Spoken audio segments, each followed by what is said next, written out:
Welcome back to our read-along of Dendrogram, picking up where we left off for Chapter 2. Chapter 2, Dinner and Intention. From the perspective of Ray Starling outside Old Reeve Orchard.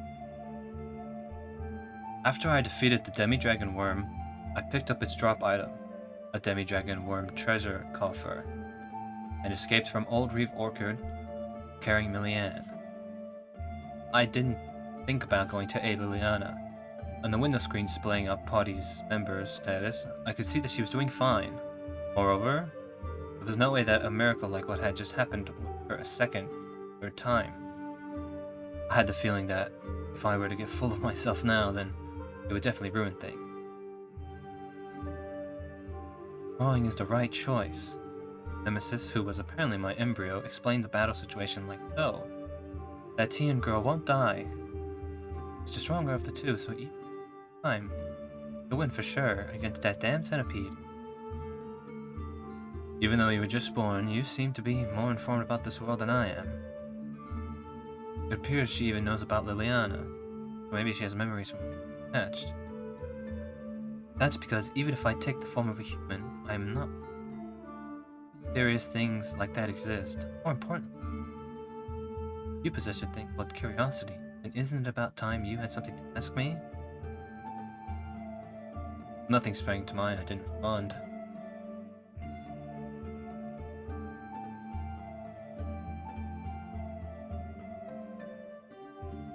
Starting to get a handle on it, but Nemesis seems to be the type that likes to speak in a roundabout way. Well, I guess I'm not one to talk, since I'm able to understand her. In other words, she was saying, hurry up and check out my abilities on the status screen. I looked at the status screen and saw that a category for embryo had been added. I clicked on it right away and a window appeared displaying Nemesis and parameters. Displayed on the window was the name Maidens of Vengeance Nemesis and Type Maiden with Arms. Additionally, there were attack and defense stats listed as well as modifiers for each stat. The attack and defense stats applied to equipping Nemesis as a weapon. But this is the same as normal. Stat modifiers, however, appear to always be in effect just by having Nemesis around, and they apparently were set value boost in my stats. Leveling up, increases in my stats would also take the modifiers into account. As an overall evaluation, her stats weren't that strong. The modifier for HP was a bit high, but the rest were low. The attack stat for equipping Nemesis was only around 50. Strange to compare this with Aniki Bear's costume, but even have to take into account my stats don't up that much. Well, I guess that goes without saying since Nemesis was only born as an embryo. But in that case, how was I able to defeat the demi-dragon worm? As I pondered this, I found a section for skills. Listed there were two skills, counter-absorption and vengeance. The counter-absorption skill, the wall of light, then had a max stock of 2 uses, and each use, wall of light could be created to nullify attacks. It replenished one of its stock every 24 hours. And then there was a skill that had defeated the demi-dragon worm, Vengeance is Mine. This skill took the total damage received from an enemy within 24 hours, doubled it, and then unleashed that damage as an attack that ignored all defense. Even damage that had been reduced by other skills and items or nullified by counter-absorption were added to the total. Once the skill is used, it looks like the damage count reset for the enemy. Okay, I get it now. That's how I was able. Although the damage was reduced by the Dragon Scale wards, I did take 3 of its hits. On top of that, Nemesis nullified 1 attack with her counter skill, counter absorption, so that's 4 in total, and the damage come out to roughly 3600. Plus the ability for Vengeance is Mine, then doubled this to around 7200. I don't know how much life that demi-dragon worm had, but this must mean that it wasn't more than 7200 HP. Or maybe its head was its weak spot, and landing a direct hit on it had some effect. know how the trick worked. Circle. The one-hit killer move had only worked because I had been weak and my opponent had been strong. What had also played a big role was that I had overcome several near-deaths thanks to the items my brother had given me. But more than anything, Nemesis' skills had been a perfect match for the situation. The end results sure seem. Embryos are supposed to be unique and based on things like one's personality, biorhythm, and attributes, right? Looking at the results this time, it almost seems like it was a setup. Also, a skill that gets stronger the more damage I take. I feel as if I'm getting treated like a huge masochist. Masochist, huh? I'll have you know this is the results of my having observed you, Master. There were no mistakes, said Nemesis, seemingly offended. Wait, can she hear my thoughts? But anyway, you said observed? The 0th form is a time period for embryos to observe their masters. After observing their psychology and behavior, an embryo's first form is then born based on this. I see. So in other words, my experiences since starting have more or less been factored in. Well, now that I think about it, I collided with Liliana right after I started. And then I also fought a demi-dragon worm. I feel like I've been taking a lot of near-fatal damage. So I guess these skills are the end result of all that, huh? Well, even if the experiences and behaviors are the same, there will be differences in the embryo's form and skills based on each master. Also, I think counter-absorption was derived from your personality. I wonder what she means by that. Oh, and another thing. I'll go ahead and say this myself, but a type-maiden embryo is quite rare. You should be grateful to me. Reflect upon how blessed you are. Oh yeah, that's right. Maiden wasn't normal categories. Cheshire seems to be a rare type. Big help that she's explaining various things to me, but it's still an iffy feeling having a girl come out of an embryo that faced me. Iffy? Did you say iffy? Oh, right. She can hear my thoughts. I can hear them. Iffy? What do you mean by iffy? You hit the jackpot with me. This beauty, this rarity? What could there be to complain about? No, I didn't mean that you were iffy, Nemesis, but the fact you emerged from me... Yeah, as we went back and forth, Liliana appeared from the exit of the old Reeve Orchard. The armor she was clad in was dirty with mud and dust, but Liliana herself seemed to be unharmed. Milia! Finding us, Liliana quickly ran to our side, and after looking at her sister's sleeping face, she let out a huge sigh of relief. Thank you very much for protecting my sister. Truly, thank you. Liliana burst out as tears fell from her eyes. Yeah. This is troubling. I don't know how to respond. That's right. You should be grateful to my master, and even more so to me. That's Nemesis. Is she your... Yeah, my embryo? Liliana looked at Nemesis, slightly surprised. I see. So after all, as his brother, you're also a master chosen by an emperor. But in Maiden, it's almost like that. He was just about to say something. Alright, I've escaped from the buried underground world. Aniki Bear jumped out from the ground together with a loud sound effect. You were still alive, Aniki? Well, his stats were displayed the whole time, but just blackened out so I couldn't tell, but still. For some reason, Aniki Bear wasn't carrying a Gatling gun. That had a shovel in his right. That can't be how he moved through the ground, can it? The underground tunnel is now open, he proclaimed. Right after he said this, the ground shook slightly and the sound of something caving in could be heard. The hole Aniki Bear had come out and closed. And it caved in right away. Oh, shut up. You alright, Aniki? Oh yeah, me and Balder's fourth form tore them to shreds. Fourth? Oh, not the Gatling gun from earlier? That's the second form. Guess that means there are various forms. For some embryos, you can use their various forms at will. Aniki Bear's embryo must have been one of those types.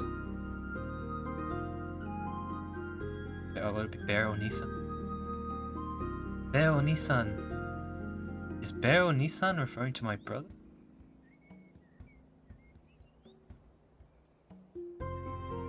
Ray, is that Blally, your embryo? He meant Black Lolly, shortened to Blolly. Neither of those terms are all that great. It's a pleasure to meet you. I'm Nemesis, Ray Starling's maiden with arms embryo. I hope we get along, Bear Onisan. What bear is in Japanese? It appears Nemesis is determined to push through with calling him Bear Onisan, Brother Bear. I'll stick with Brother Bear. Setting that aside, Aniki, if you were alive, I wish you'd come out sooner. I was this close to dying. Total of about 4 times, actually. That would have been difficult, because the whole time I was locked in battle underground with all the demi-drags. All the demi. There were swarms of demi-drags buried in an underground cave. I don't hate bugs, but that really sent shivers down my spine. Stayed silent. That thing.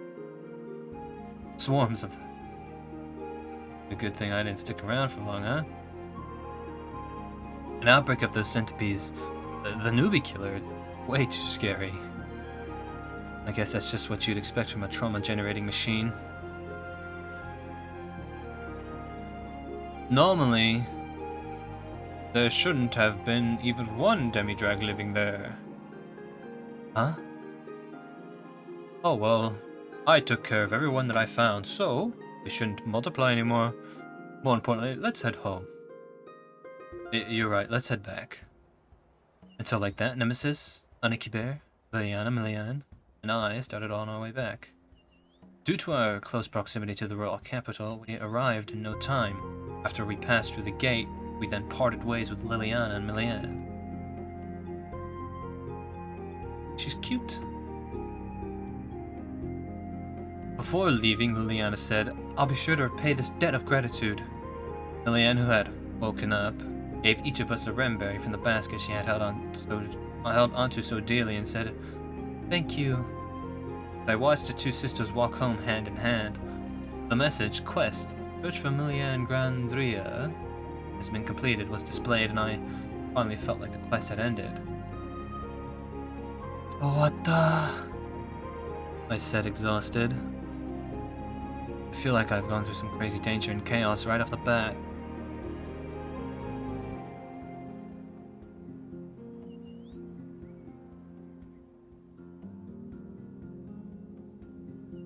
Reward is 1 remberry, huh? That's shabby considering what we went through, I'd say. If I recall, the fruits are worth about 500 yen. However, I felt they had more value than that. I wiped the renberry and took a bite. It had the taste of a strawberry and the texture of an apple. But that one bite was more delicious than either one. It was the taste of accomplishment. Alrighty then, it's time to party. It's dinner time. Since today's Ray's first day playing, I prepared a feast. You did. I have heaps of meats and vegetables ready. Not that bare bone stuff either. Top grade stuff. Oh, that sounds fascinating. That does sound tasty. Well, Nemesis seems to agree as well. What? Wait. Girls eat food too? And for dirt, I've got remberries. Oh. Wait, what? For dinner, I bought up all the remberries available at the markets this morning. It's all you can eat. Demera. If I remember correctly, the reason Millyanne went to the Old Weave Orchard was because all the rem berries were sold out, right? Which means... Damn it, Aniki Bear! You were the start of this whole mess! Couldn't stop myself from shouting, and it rode through the royal capital as the sun began to...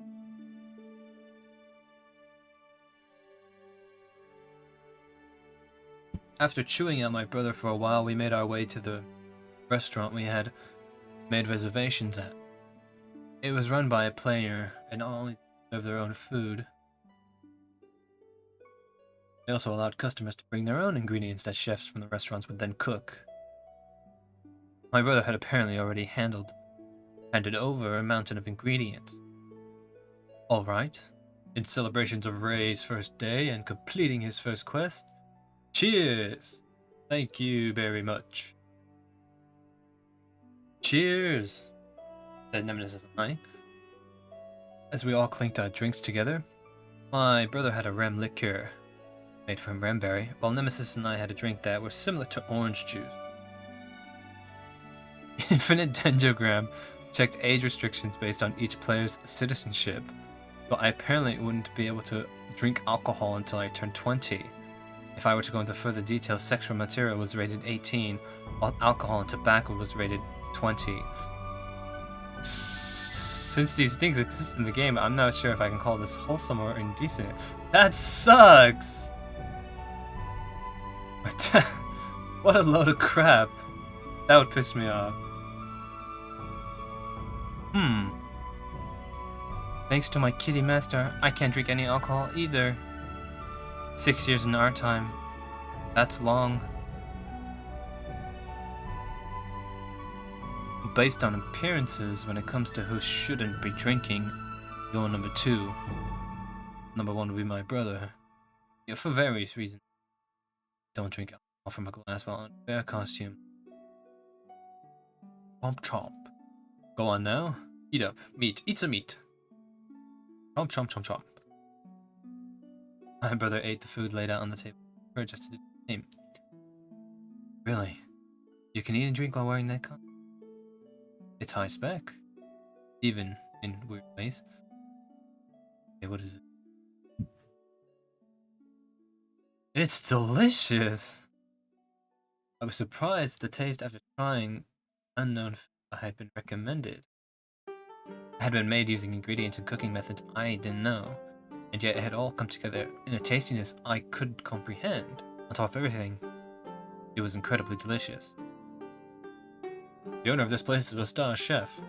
It's the top class for the cook job. His cooking skills would be about a 3-star in our world. Was he like the resident Gordon Ramsay, huh?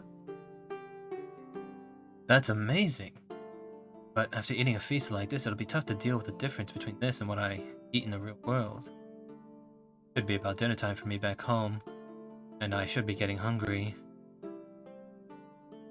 By the way, my body back in the real world should still be lying down, right?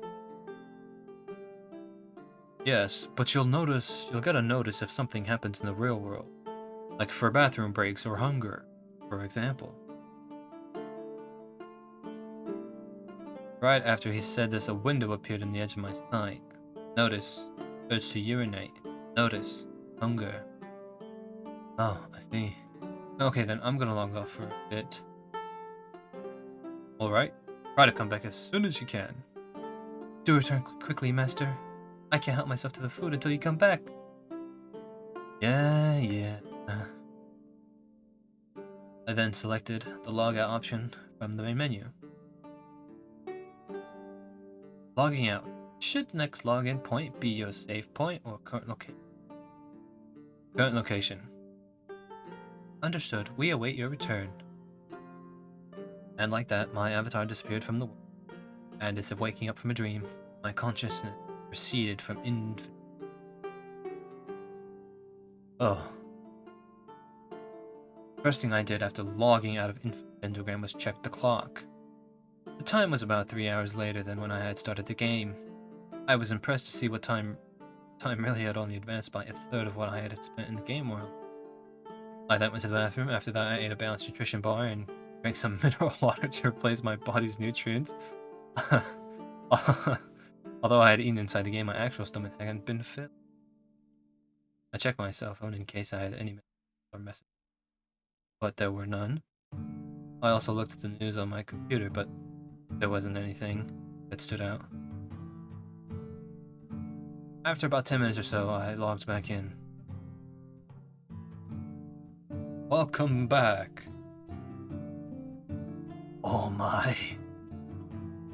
Upon arriving back, I saw that the food on the table was all different. It appeared he had eaten everything for himself had been there initially. Eat all that food by himself. My brother was there. What? The a la carte I was... As I logged in, Nemesis materialized and let out a scream. Don't worry. There's still plenty of food left. What you've seen so far is only about 10% of it. That's too much. Just how many people is this for? If Nemesis hadn't been born, then it would have just been the two of us. Why did he prepare so much? Oh well. Yeah, by the way, bro. I still have a few things I want to know. How I got this costume? No. Well, I'm a bit interested, but no.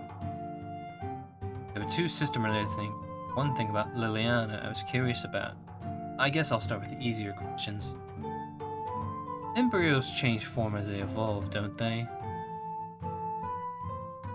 That's right.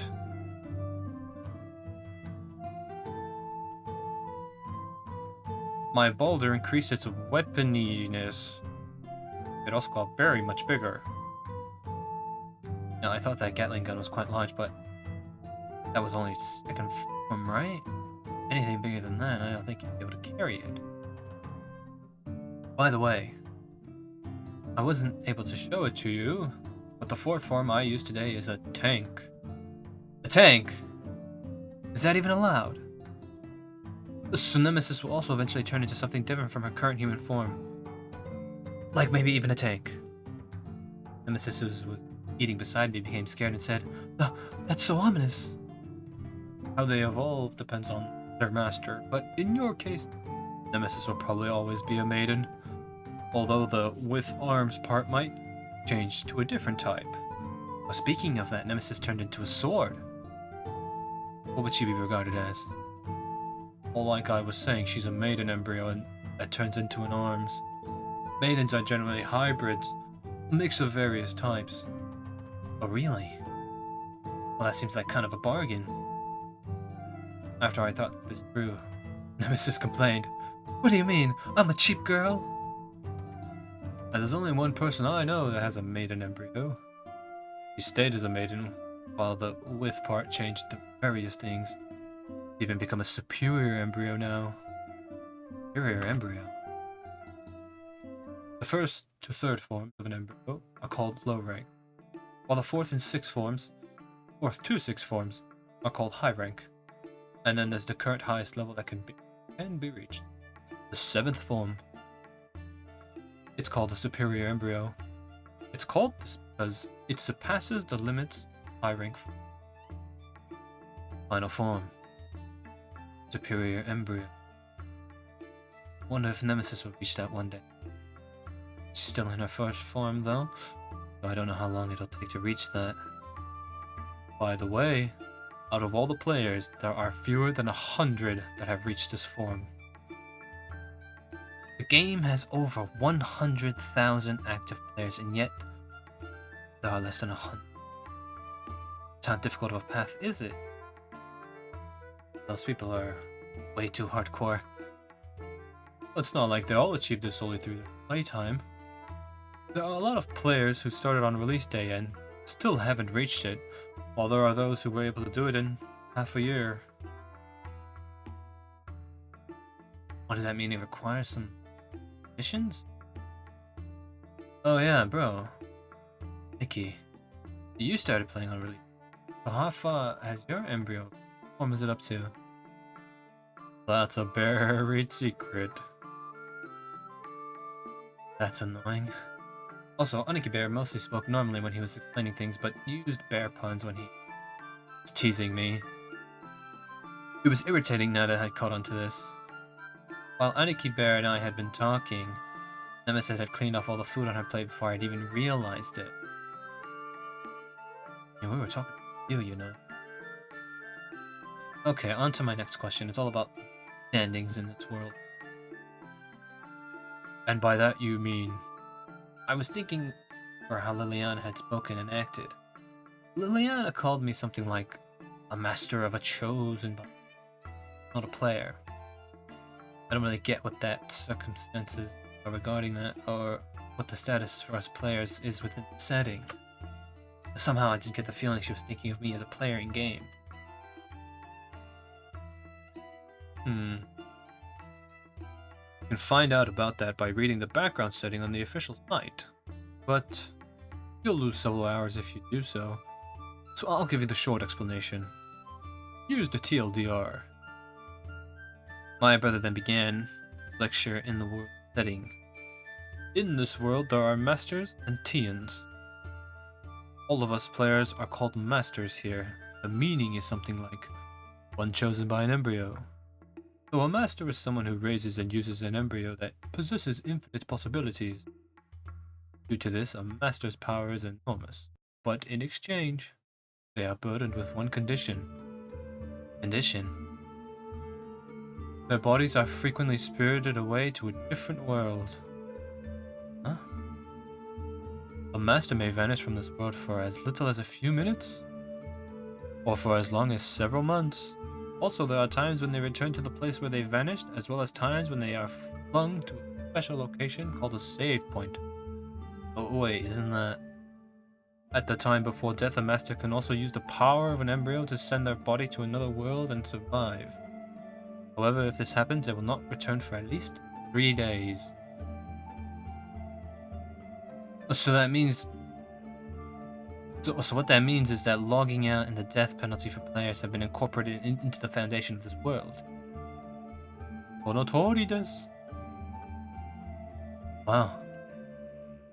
As far as I can tell from interacting with Liliana and Milian, the way Tayans think is that at the same level as Rihim.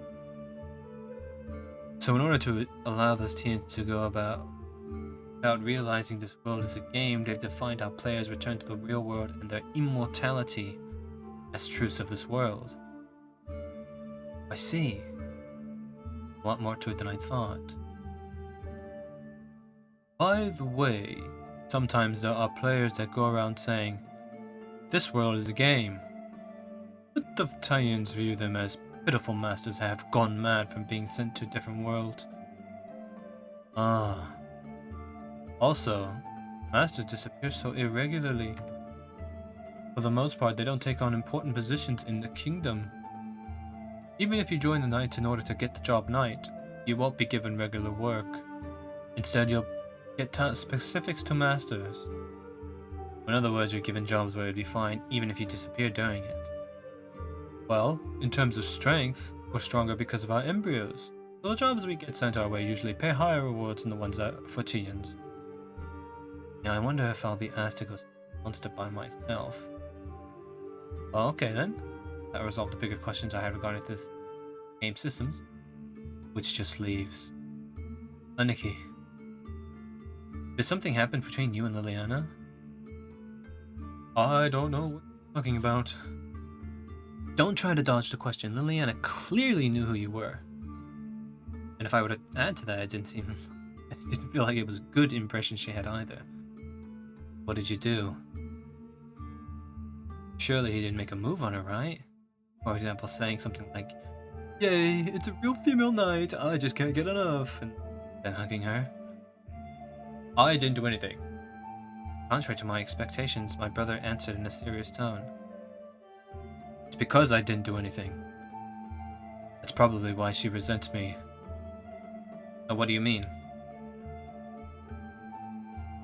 It'll be another long story, and unlike before, it's not going to be a fun one.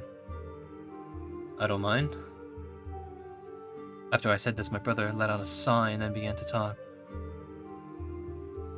2 months ago in real time, half a year ago in Dendro time, there was a war. The machine Imperium Drive invaded the kingdom of Altar. Machine Imperium Drive, one of the starting nations the player could choose from. It was at odds with this fantasy world as it had an advanced mechanical civilization. Although I don't have the right to talk about being at odds given that I have a tank riding bear in my family. The reason given by the nation was to obtain the Kingdom of Altaire's fertile land. As for the game's side, it was a war event. The manual had mentioned war events. They were large-scale battles between nations and big quests with the fate of each nation on the line. It was a large battle involving Masters and Tians. Well, it was a type of event that doesn't happen very often and one of the game's bigger features, but the result was a crushing defeat for the Kingdom of Altar. A third of our territory was lost, and among Tians, court magician Ock Wiseman, half of the knights, and the king died. Put simply, many of the key people running this kingdom perished in battle. But why did they lose so badly? Is Drive that powerful? It's hard to believe. Different in real life, but this is a game. I'm sure they've taken measures.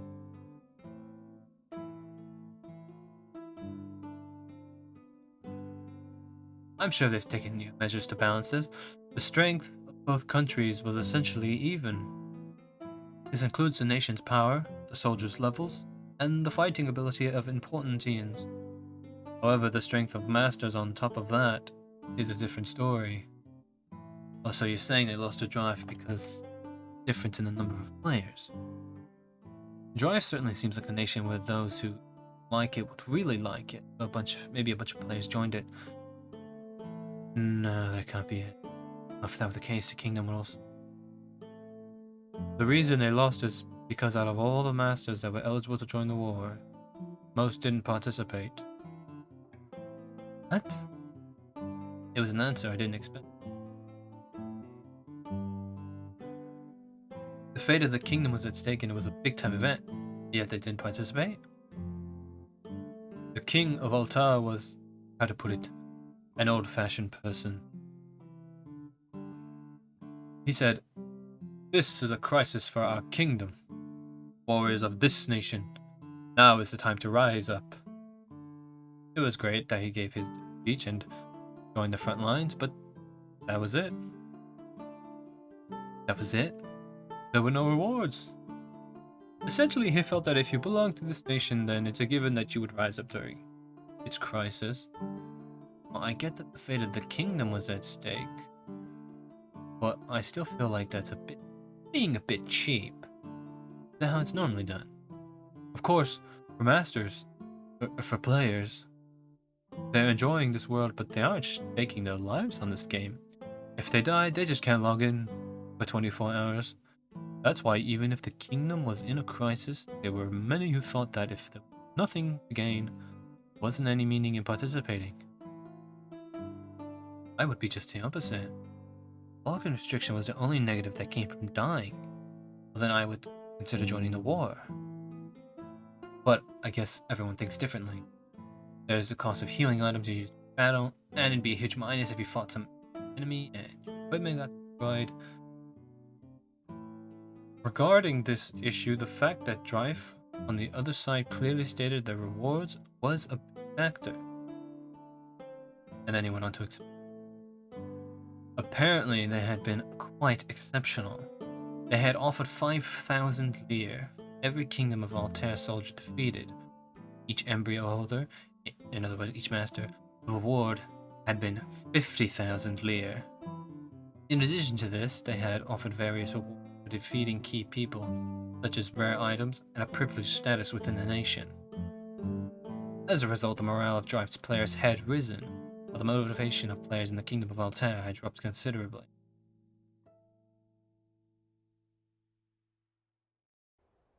There were even some players saying things like, "I want to fight on Drive's side. There might be a rare event and this kingdom gets destroyed."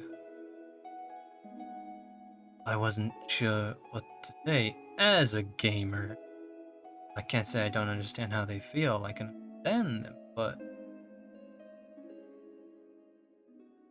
And the real decisive blow was for the crushing loss was that the Kingdom of Altair's big three, the top players for the kill rankings, duel rankings, and clan rankings, all passed on participating.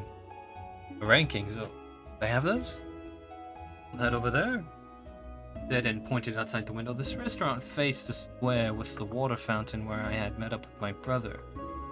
He pointed at a splendid-looking notice board out in front of the water fountain. That's the Kingdom of Altair's ranking board. It's updated every 3 months in game time. There are the kill rankings where you compete with your accomplishments defeating monsters. There are the duel rankings for PvP achievements, and the clan rankings that compare the size of clans. Top 30 ranking players for each of these is listed there. And this part is important. The only players that can participate in wars are the ones in those rankings. As for the clan rankings, if you're a member of a clan within the top 30, then you can participate. So you could temporarily join a clan as a mercenary and fight in a war. So in any case, that means a player can't fight in war as they make it to ranking. And at the time of the last war, the top ranking players for each category, known as the Big Three, had supposedly said, following when the kingdom sought their participation. The top of the kill rankings, the King of Destruction, his name is unknown, had said, I don't want to participate in a big event and carelessly expose my face.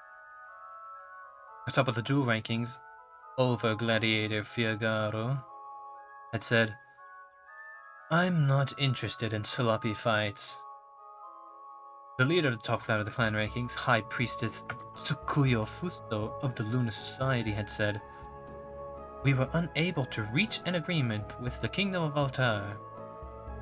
As a result, the other ranking players' already low motivation had been brought down even further. I'm sure they could see it as a losing battle, I think. And like that, the war had started without many of the ranking players.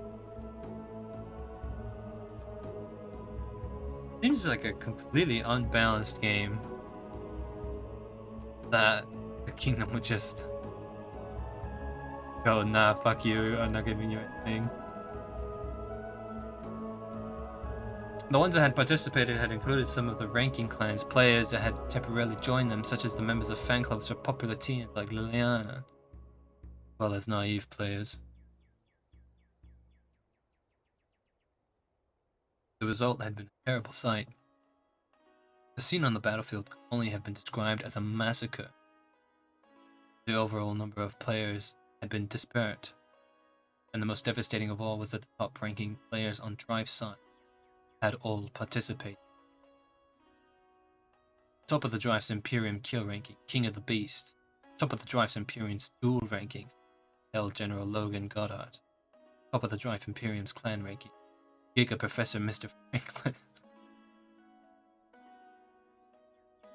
Leader of the clan, Triangle of Wisdom. 2 out of the 3 had superior emperor, and their fighting power had been enormous. Knight of the Royal Guard commander and the Archwiseman had died at the hands of these.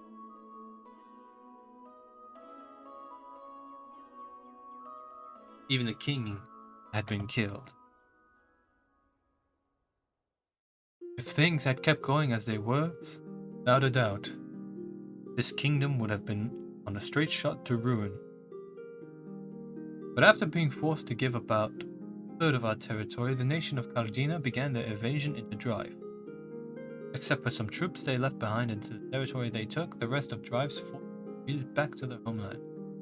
And so the Kingdom of Altair managed to survive by a hair. However, my brother continued to explain since Cardina had been already pulled out of Drive, Drive would likely attack again in a few months. He was right. It wasn't a fun story.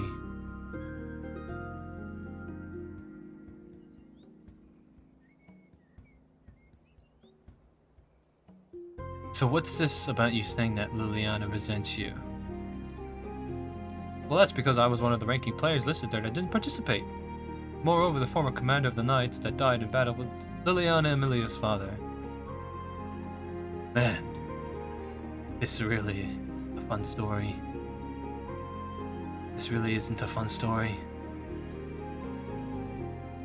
And so, having heard this not-so-fun story, what do you plan to do, Master? Nemesis, who had been engrossed in her food this whole time and hadn't joined our conversation, asked. Well, there's nothing I can do, right? What will I do when Drive attacks again? Well, for now, I've already made my decision. Even if there's no reward, I'm not too keen on refusing to participate. Even if there's a cost, I would think there's some value in taking part. Even if you were to just game event. Yeah, well, you're right about that. But the players' mood at the time was more of a boycott against a cheap nation. I even get the feeling that Drive might have prepared their crazy reward as a way to create this move. If that's the case, then the Kingdom of Altair probably lost to Drive strategically before the battle even began. But why didn't you join, Aniki? Was it because of the lack of reward for you too? In my case, it was because having my equipment break would equal exposing my real face. Yeah. Well, yeah, that would be a huge problem, but still. Well, I've changed my equipment since then, so I'll be joining next time. That costume's defense stat and physical damage reduction are certainly impressive, although it's still a gag item, no matter how you... The next time we do fight, though, the strength of their nation will have increased, while ours will have weakened. So it'll be tough. Weakened? Since losing the war, there have been a lot of players switching to different nations.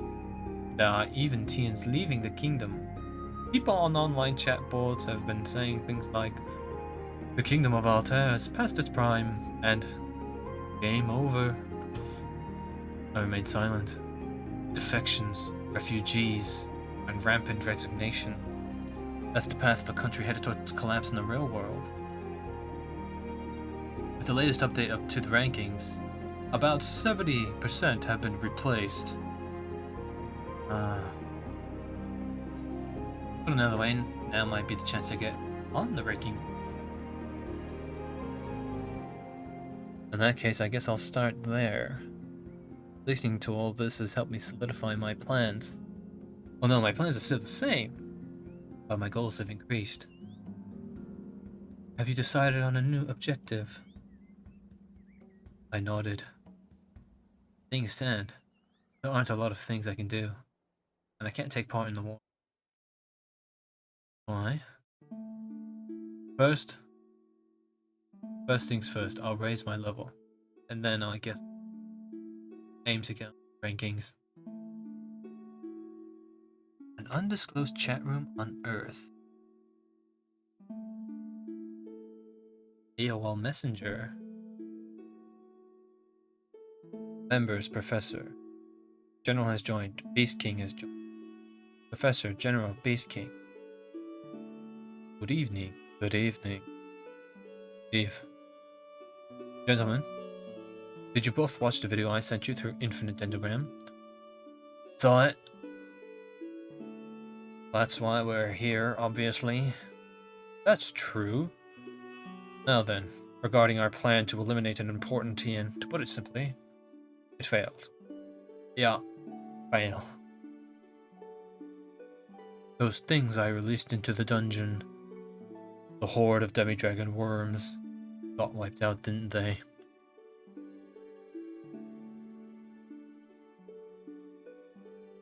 Weren't there holes in the plan from the start?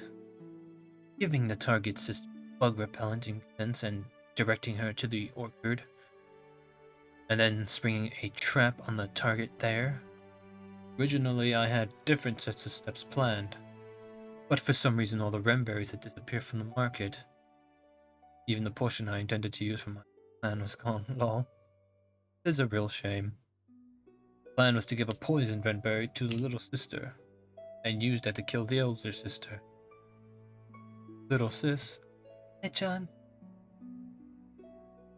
Arigato. Hey, Chan. This was how this was supposed to go, so what a shame, right? Hoo lol, laugh out loud, fuck. Yo. What you think is a shame isn't important. The issue is that new plan got thwarted. It wasn't that bear scary to go up against almost 100 demi-dragon worms by himself. And even more, to win unscathed. Just one of those things should be a match for a player with a high rank job, lol. That's not that big a deal. It's possible if you're leveled up and strong. I could do that too. But defeating a demi-dragon worm at level 0 with no job. I don't remember anyone being able to do something that absurd. My. So does that mean His Excellency the General is more concerned by that newbie than the bear? I look forward to crushing him.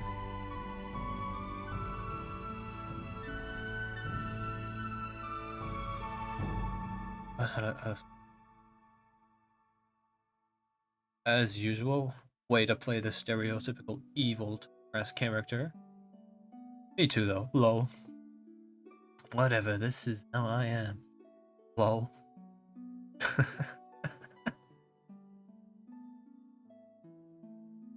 But I can't deny it if you call evil. The destruction of a nation. It's this game's first big event. I look forward to the chance when we get the chance to accomplish it. Well, last time ended us taking out some key people and gaining a portion of their territory. So that was a bit hard to stomach. I had fun fighting with the Knight Commander. The king was boring. Would have been better to fight a bunch of soldiers instead. The Archwiseman. Was it Beast King that took him out? That was pretty awesome. Just what I'd expect from our strong player. Aye. Oh, okay. His Excellency the General and Beast King are both the strongest. Lol. Yeah, whatever. I'll prove it to you in the next war. This time, I'll put an end to the Kingdom of Altar. Yes, please do let me see that. Lol. BT dubs. Beast King's been silent the whole time. Don't you have something to say? The bear was really cute. Lol. I don't understand your Beast King. Chapter 3, Starting Point. Heaven's 3-star restaurant. Royal Capita area. Okay, Starlink. Last night, after I had talked about various things with my brother, the dinner turned into a normal banquet. My brother who had eaten more than double what I had, given up partway and left more than half of our food untouched. So we'd pass out the remaining food and drinks to the other customers in the restaurant, and the entire scene had more party. If an observer were to look at the restaurant, they wouldn't be able to tell who among those partying were a player, who was an NPC. There was one saying to my brother, "Hey, big speaker." Probably a player. That was a joke from a retro game. One with a glass of wine in one hand and exaggerated way of speaking was probably a TN. Distinction of who had an embryo crest. There were sorts of vague different, but they all looked human. The whole scene made me appreciate again just how amazing infinite Dendrogram. And along with this, I felt there was something I needed to think about. I felt this, however. I had heard. The headache made it impossible in my current state to think about anything philosophical. Is a hangover? Groaned Nemesis from the side. Me holding her head like I was. I looked about the restaurant and saw that every person at the party who had consumed that drink was in the same state as us. A hangover. Yeah, this must be a hangover. Normally, underage players couldn't drink any alcohol. However, among those who had joined the party yesterday, there had been a master with a skill that could change water into an alcohol-like drink. To which I'd like to ask, why would there be a skill like that? Jesus. Jesus. This isn't alcohol, okay? The person who offered me the drink had said, it's just juice, okay? Drink it and you'll feel as light as it, okay? It had tasted great, so I had drunk several cups. And so when the sun had risen, I found myself in this state. Oh, why does it show up here too? Hangover was also displayed on my status, and even though the pain setting should have been turned off, my head was throbbing. That drink was similar to alcohol, but it was probably actually poison. Poison disguises alcohol that gives you status of... In that case, it made sense that a skill like that existed, as well as why I had been able to drink it while ignoring the underage restrictions. There was a folktale about something like that in Japan, so there might have been an embryo based on that. That person who made the drinks was just fine after drinking it, though. Why would you drug someone like this? It's Lele's very special way of welcoming you. Aniki Bear, who had been passing out water to those suffering from a hangover, said with a strained laugh. Welcoming? Oh, it's a she. Alright, I'll change the voice. She makes sure to get every newbie to drink that divine Oni poison sake. Light. Why would anyone do such a thing? She's teaching you the lesson. Surprise attacks like that exist, so you need to be careful. Okay. By letting you experience it. Nice. I don't know, I thought the people with alcohol seemed like they were grinning or looking at nostalgia. I'm sure they received the same. I learned a good lesson then. By the way, he's one of the masters I mentioned yesterday. Bears a superior. He's known as the prodigal of feasts, Lele. Seems like an extraordinary person, but I wonder how she got a second name like that.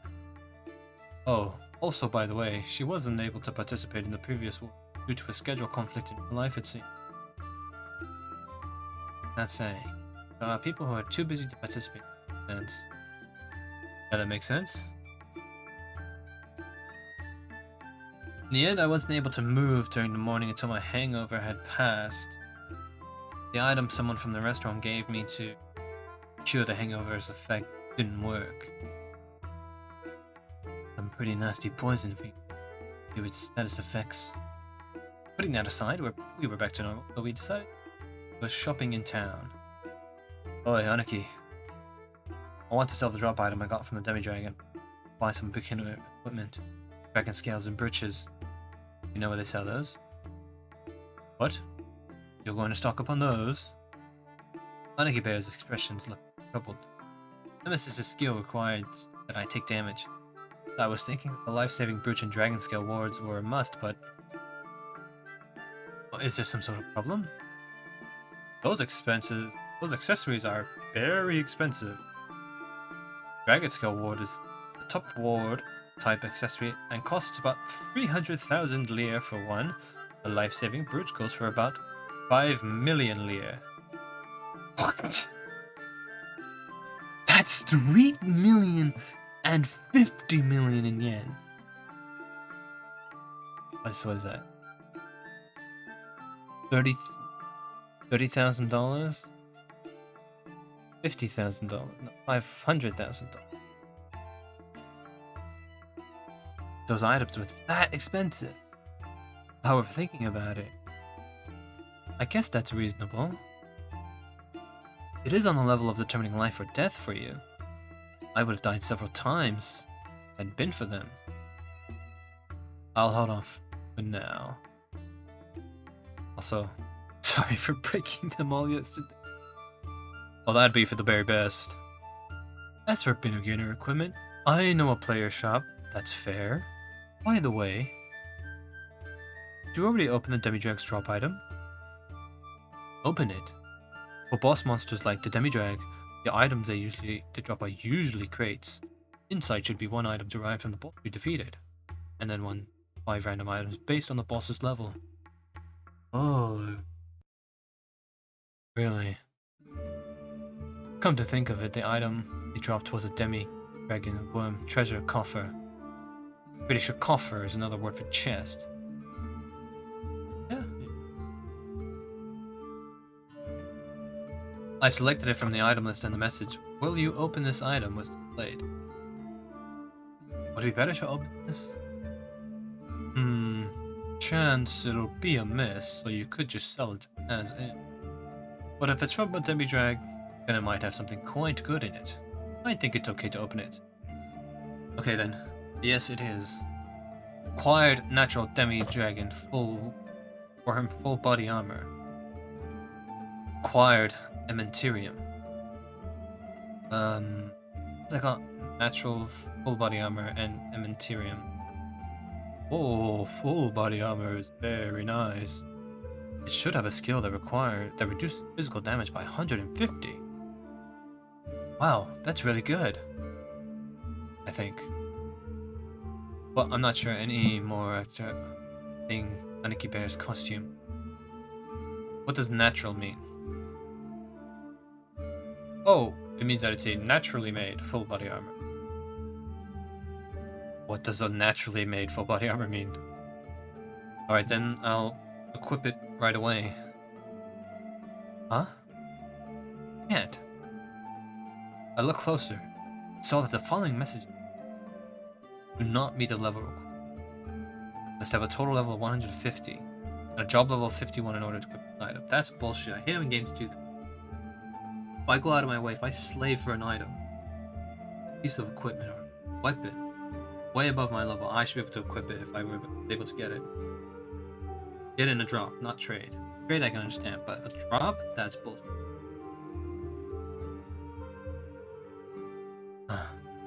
Guess I can't use this for a while.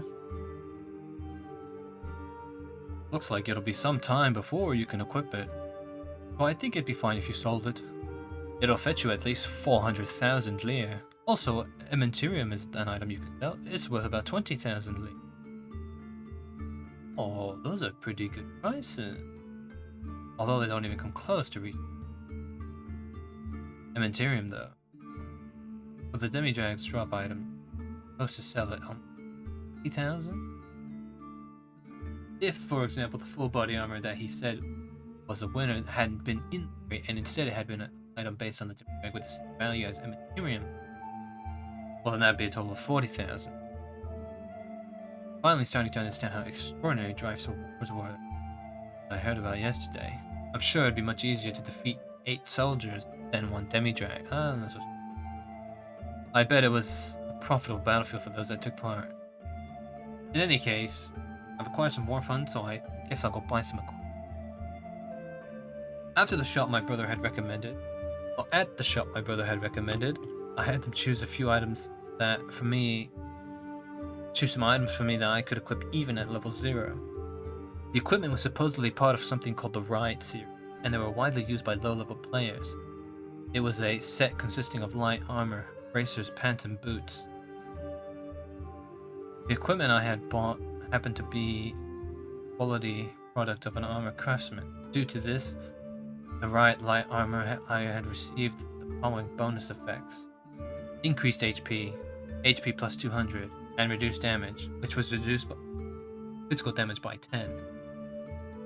This will probably be a big help while my level is still low. Nemesis will do fine for my weapon, so I should be good to go. Grind levels now. No! Nemesis will be fine. Should be saying Nemesis is the greatest. Nemesis greatest. Don't say it so monotone.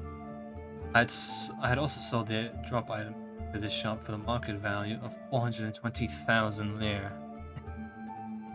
Buying bit of equipment and some healing items. By the way, I had cost me only about 20,000. I still had the complete amount I selling body up. But as there was no need to use it, I just decided to keep it. At any rate, I was now prepared to go grind levels. Oh, hold on a sec. Before you go grind levels, you should equip a job. You'll be at level 0 forever if you don't. Oh, I forgot. I'm still jobless. Should I explain a bit about jobs? Please do.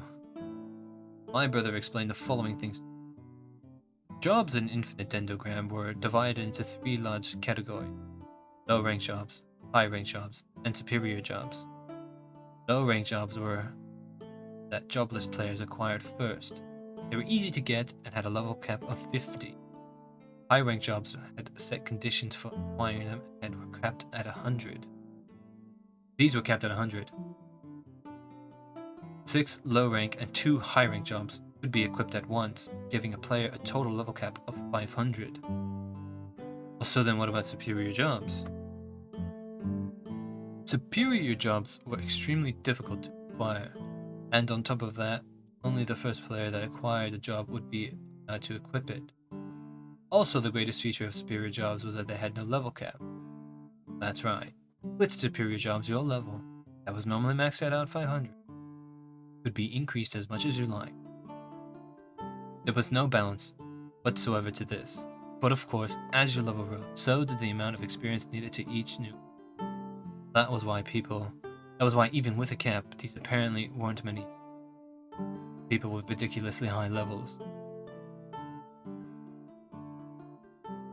Which is to say, there are a few players with ridiculously high levels. Given how there were also those superior embryos that came up last night, I feel the development team is desperately setting up different levels of strength. Although it appeared that there were even cases where TNs had jobs. This is somewhat of a digression, but the terms low rank and high rank job use their translated versions in the player's language. The term superior job, however, was unified across all countries and cultural regions. Given how this overlaps with superior embryos, I wonder if the development team gives some deeper meaning to the term superior. By the way, using just the word superior, this apparently referred to superior embryo and its man. Yeah, like I thought, it's confusing. What'll happen if I choose a job that doesn't mesh well with my embryo? But if you're at a save point, you can reset your job whenever you like. And even if you reset your job, your embryo's growth won't change. So that was why there were apparently some players that would repeatedly reset their jobs in order to try various ones. You could repeat this process until you found a job that suited you. After finding it, your embryo would have developed due to time spent up until then, so then you'd be able to level up even easier than before. Speaking, what are the jobs of the ranking players you talked about yesterday? If they came up in yesterday's conversation, then they all have superior jobs. I thought as much. Titles like King and High Priest certainly seem like the ones only one person could acquire. Do you know what kind of requirements they had? Oh, requirements for King of Destruction were surpassing 100 million total damage dealt, defeating a certain number of high-rank boss monsters solo, and also completing a special quest. The rest had probably something similar. 100 million damage. I could use the same skill I used against the Demidrag, Vengeance is Mine, 10,000 times and it still wouldn't be enough. Jobs for high-ranking players are as impressive as I'd expect. By the way, the stat modifiers stack for all the jobs you have equipped, but you won't be able to use some skills if the grouping of your main job changes. That means you won't be able to use gunner skills while you're a cook. Oh, really? Being something like a cook, soldier seems like it'd work out though. Like in that one movie. That one movie's talking about. Soldier, cook. What movie is that? Oh man.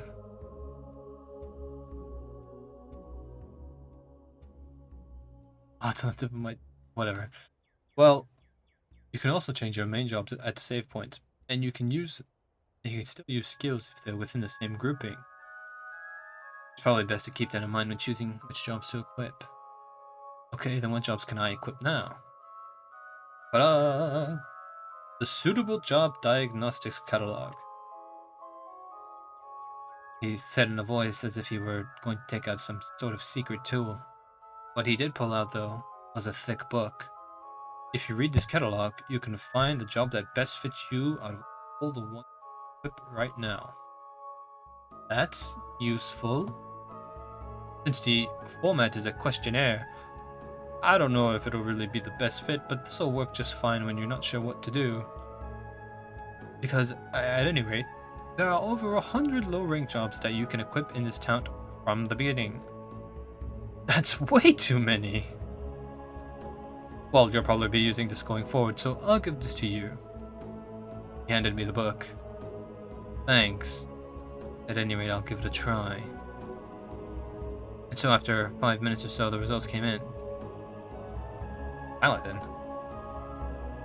Certainly a staple in games, but I'm not so sure it fits me. Ah. Paladins get a boost to their HP, strength, and endurance. Also, they can learn damage-reducing skills and healing magic. Oh, I see. Well, in that case, it's perfect. As long as I'm using Nemesis, then it'll probably be... That's strange, though. Paladin isn't a job you can get from the start. I mean, it's a high-ranked job. High-ranked job. Yeah. You can't get it unless you meet certain conditions. Well, what kind of conditions? First, you need to defeat a boss of a certain strength. A demi-dragon class monster, while also doing more than half the damage to it.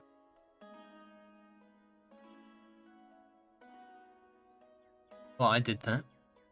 I cleared that in the battle with the demi-dragon. Well, next you need to donate 200,000 Leah to the church. I can do that. I have 400,000 after. At last, you need the recommendation of a key person related to the knights. Recommendation. That I don't have. I just started playing Dendro, so I don't think I'll be able to get a recommendation. Wait. Didn't something along those lines happen just yesterday? Nemesis, who had been quietly listening the whole time, suddenly cut in. I see. So that was the real reward from yesterday's test. Well, of course. They wouldn't display such a tactless message that. Your relation with so-and-so has deepened. Huh? Somehow, the two of them seem to didn't. Master, have you forgotten just who it was you helped yesterday? Oh.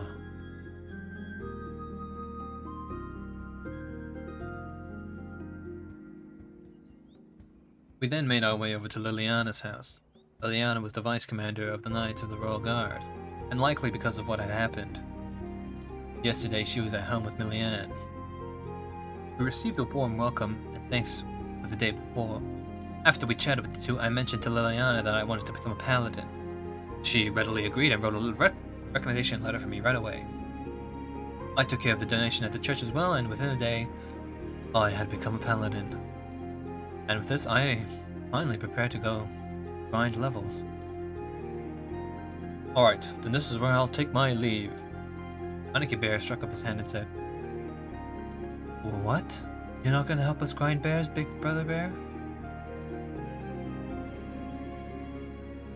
I had planned from the start to go separate ways after the welcome party was over. Oh, why is that? If you do power leveling, then a gap will develop between your status and actual playing skill. A player's skill and ingenuity are very important in Dendro, so you need to set out on your own to develop them as well. I'm here too though, so it'll be the two of us. Power leveling was a method of easily grinding levels by getting help from a stronger player. An example of this would be letting the stronger player take all the hits from a strong monster, during which you would chip away at its health, defeat it, and instantly gain levels. Yeah, I guess if I did that, my level would go up, but my skills wouldn't improve. Also, Dendro has the embryo system. If you constantly ask for others to help you, your embryo won't develop in a good way. Is that how it works? Is that how it works? It's possible. This Nemesis was born this way as a result of my play style since starting. I guess it is possible. And so, I'll say adios to you here. But if you get into serious trouble, contact me. Yeah, if I get into any serious trouble. That's alright, but for starters, try to do your best on your own. Got it. Yeah, thanks for your help since yesterday. Don't worry about it. I believe it's only fair to help you out a bit. Oh, and also, Aniki Bear brought the head of his costume closer to me. If anything happens with a high-ranking player, make sure you contact me right away. The voice had taken a much more serious tone again. Aniki? Well, that thing from yesterday might have just been an anomaly. Crazy things shouldn't happen that often. So just relax and enjoy Dendro. Aniki Bear said this and left, leaving just me and Nemesis behind. At the same time, a message was displayed saying, "The party has been disbanded." My brother's status, which had been shown the whole time, also disappeared.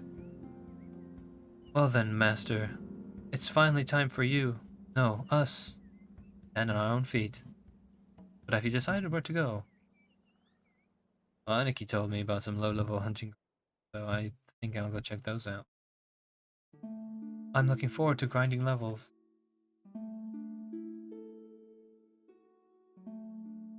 Hehehe, tonight I starve for blood. Yeah, it's still noon, you know.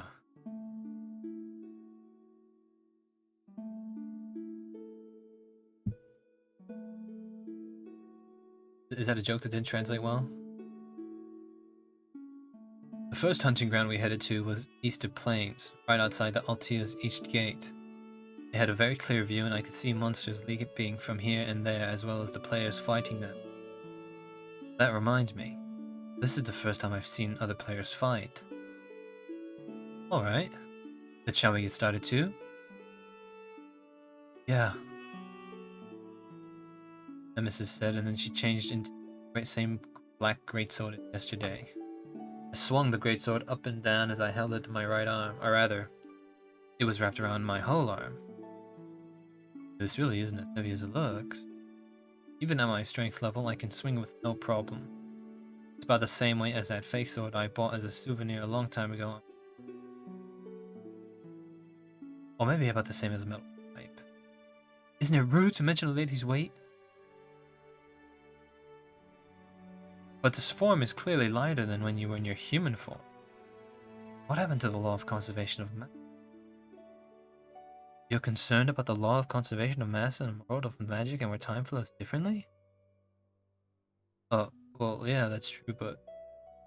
And besides, it shouldn't feel light to anybody else. It'll only feel light for you. That's how it is. Okay, then I guess I'll leave it at that.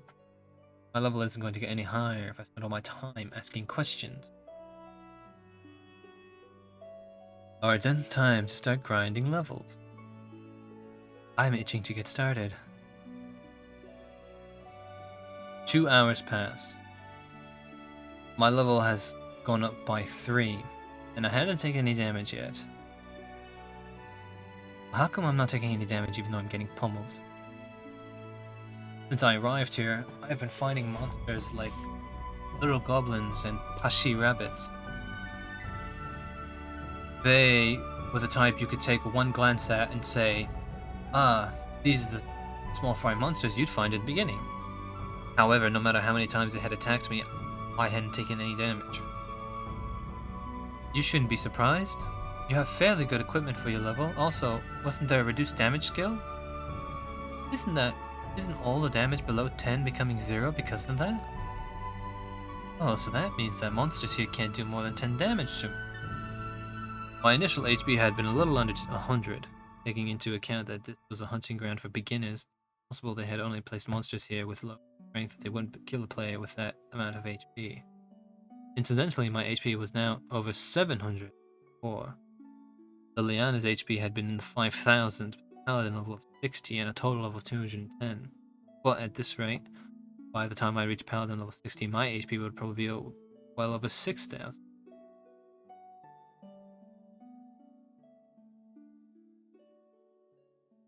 This might get crazy down the road. Might be nice. Might be because it's a high rank job, but its stat boosts are not. That's not me. It might be because it's a high rank job, but its stat boosts are nice. Also, HP is the highest out of all my stat modifiers. The large growth in my HP was apparently the result of the total modifiers from the Paladin job and my embryo. The modifier for embryo is pretty big. Although it wasn't as much as my HP, my other stats had of course gone up as well. In addition, I also learned with the healing magic skill, First Heal. And with this I can heal myself to some degree now. Guess I'll change spots then. As things stand, I should be okay somewhere with enemies that are a little strong. Yeah, I agree. Also felt things were a little bit underwhelming. Well, yeah, that's because it only takes us one hit to slice the goblins and rabbits in half. Even though I was the one doing it, it was still kind of scary. The monsters' corpses don't remain behind, but if they did, it'd be one extremely gory sight. Let's see. Next suitable hunting ground would be Nosful, just past the north gate.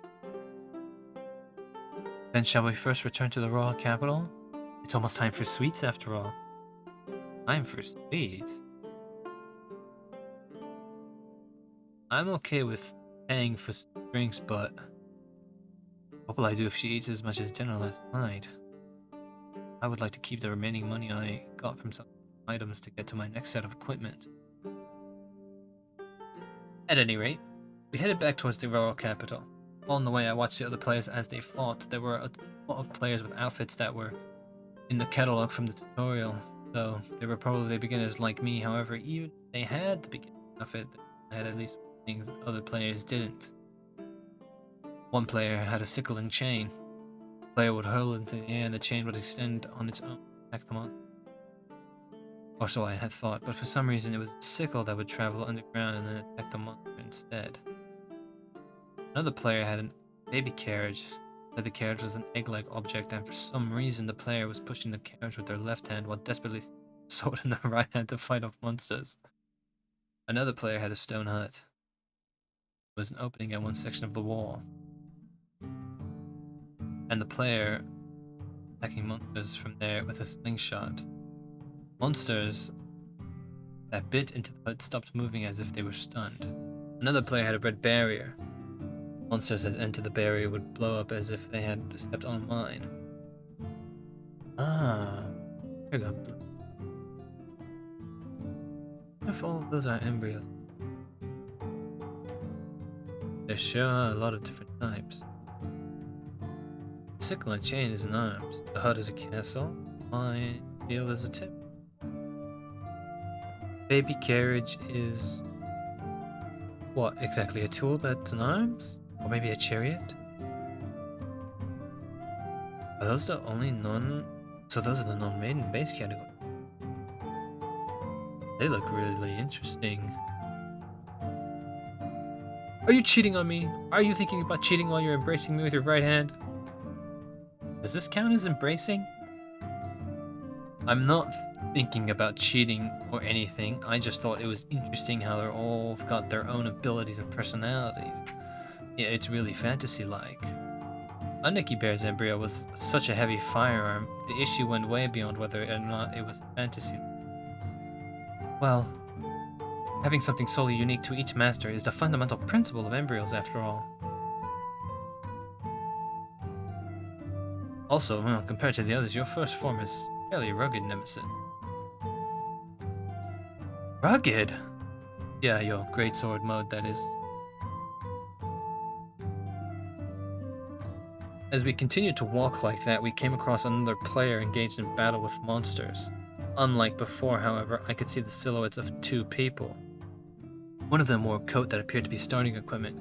He was a player of about middle or high school age. He was dirty with mud and blood from battle, but even still, he was an attractive young boy that you could get away with calling either cool or cute.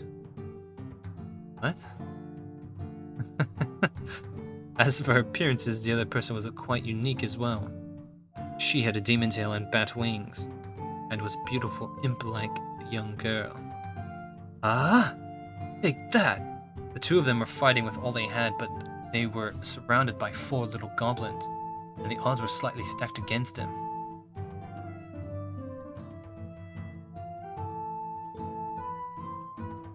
Now, I'd like to help, but it wouldn't be good to just cut into their battle.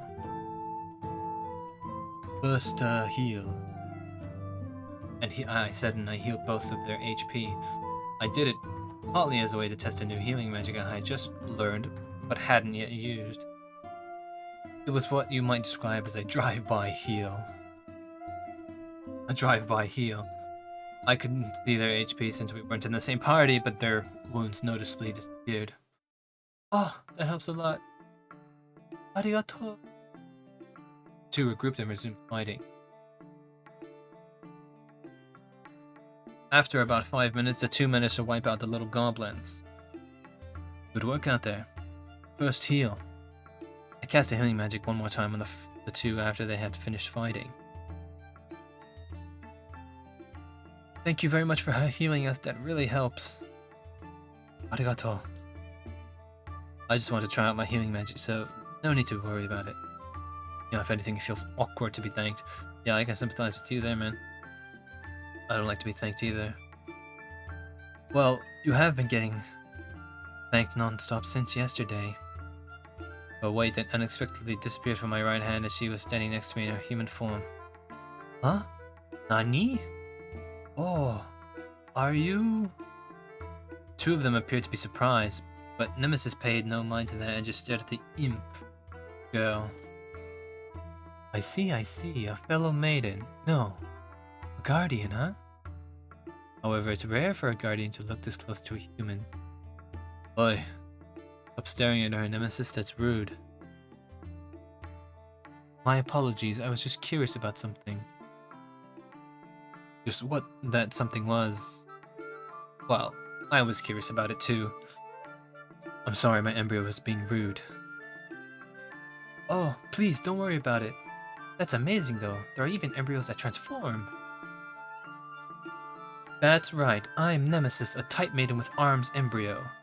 Nemesis introduced herself with such a vigor, it seemed like a sound effect that should have accompanied her. This is embarrassing. Oh, sorry for the late introduction, but I'm Ray Starling. You know, I just started playing Infinite Dendrogram yesterday. Ah, I'm Rook. I also just started playing yesterday. I'm Babylon, A-type guardian embryo. Call me Babby, okay? Rook and Babby. I have to say though, weren't guardians supposed to be a type of monster? Other than her tail and wings, Babby looked exactly like a human. You could even say there was no difference, since I'm pretty sure tails and wings can be added when creating a character. So if I had to say which she looked more like between a monster and a human, I would say a human. That's because I'm a succubus. I'm sexy and cute and everyone falls over head over heels for me. Succubus. Succubus? Bobby, I told you not to be so open about that in front of people. What? But I'm an embryo that takes pride in being a succubus, so it's not embarrassing at all. It's embarrassing for me. Rook, you're embarrassed by me? Even as someone on the sidelines, I thought that looking up at him, teary eyes, was just unfair. Rook became flustered in an instant. You see, I'm not embarrassed by you, Babby. It's just, it'd be embarrassing if people were to start prying into my inner thoughts since you were born for me, you see. What is this sense of deja vu? Also, yeah, I feel like I could get along with Brooke. He's like a decent guy.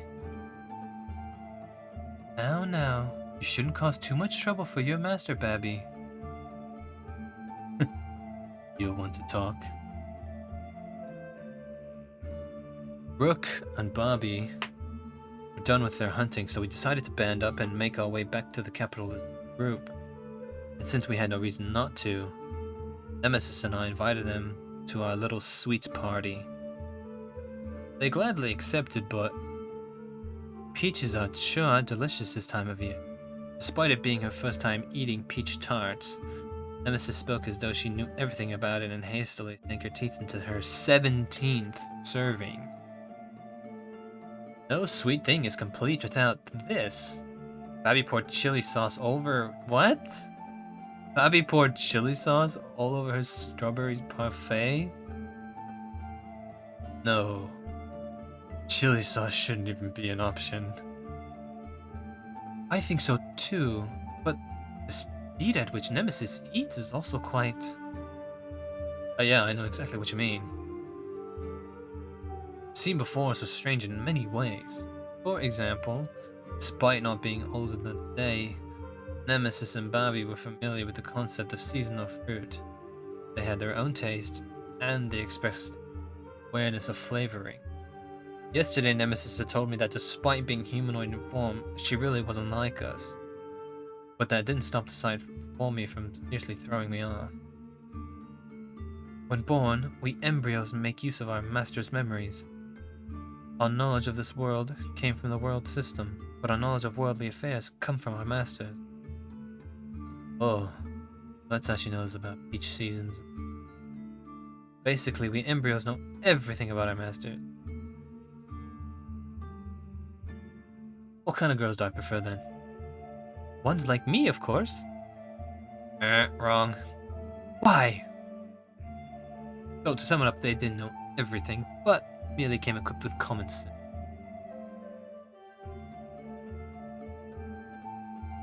Still, what kind of common sense would make Bobby eat something so blasphemous? But help but ask. Perhaps she does it because it's blasphemous, no? After all, her name is Babylon, right? I was just thinking about the Whore of Babylon.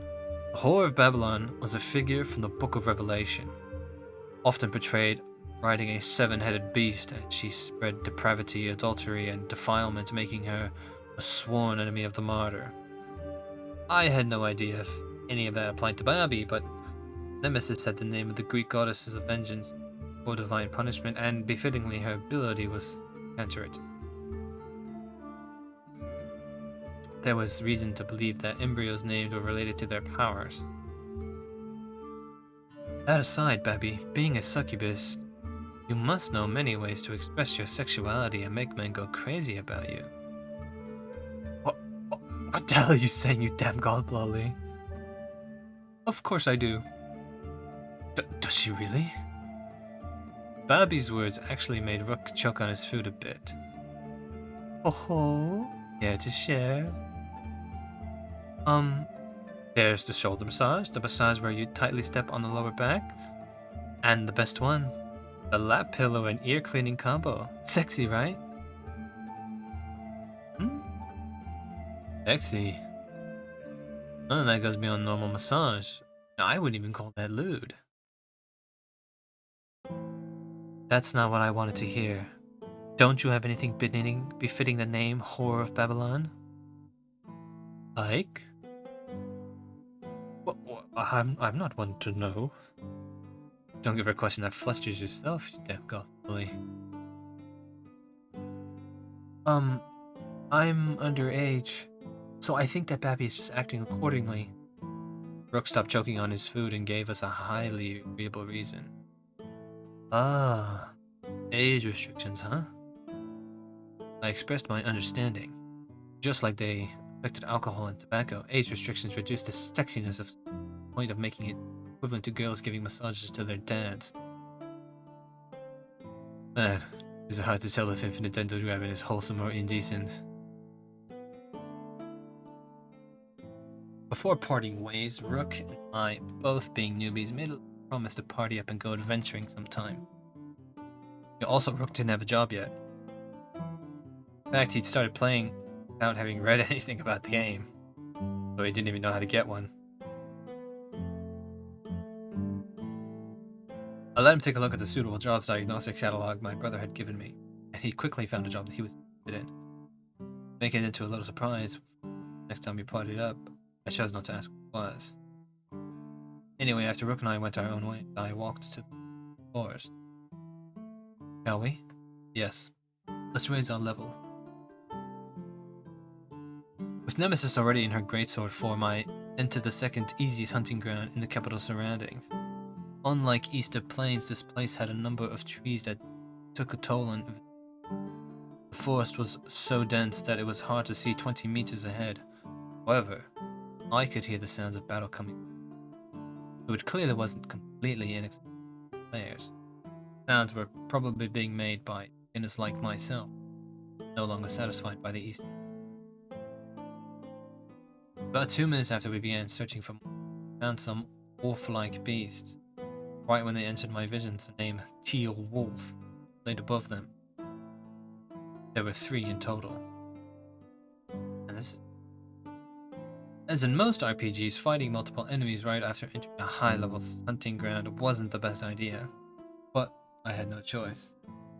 Quick and nimble as they were, they made the first move as the ones closest to it jumped up and bit into it. The hit dealt 22 points of damage, and it was the first time I had felt pain that day. Since I would be able to take about 30 such attacks, I decided to go on the offensive. As the teal wolves surrounded me, I targeted only the one straight ahead. They all began attacking, slightly out of sync with one another. I ignored the 2 coming from behind and intercepted the one. The hit from my black greatsword made the wolf whine in pain, unlike little goblins and mushy rabbits. It didn't get split in half, but the damage it gave was great enough to make it dull. Yeah, no, this isn't anything I can't handle. I continued the grind. Every single RPG I played. Several minutes later, with my health at 50% and a level higher than I had before, I stood surrounded by drops from 3 months. Right, we can take on 3 of these at once. Indeed we can. In preparation for the next battle, I stored my health with first heal. Possessing both high HP and ability to self-heal, paladins were simply ideal for leveling. Alright, I'm all healed. So now you're just level 5 and already have over 800 HP. Your defense has increased too, so you might even be able to bear Demidrag's attack without any accessories. Don't you think so? Even if I can, I'd like to avoid boss battles for now.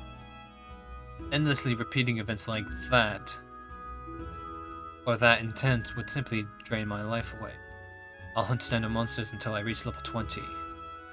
That's a good idea. I might have evolved in my second form by that point. But what will happen when you evolve anyway? My brother said that embryos don't change too much. I imagine it won't go beyond new skills and changes to the weapon, though I do not know if the same can be said about the evolution between the 3rd and 4th form. High rank evolution, was it? Yes. 1st to 3rd forms are low rank, while 4th and above are high rank. As far as I understand it, high rank forms display a whole different level of uniqueness. There are even cases where the skills leads to embryos entering their own unique categories. The 4th form of my brother's Balder was a tank, which was categorized as a chariot. However, it had originally been an arms-type gun, meaning it had evolved into a category.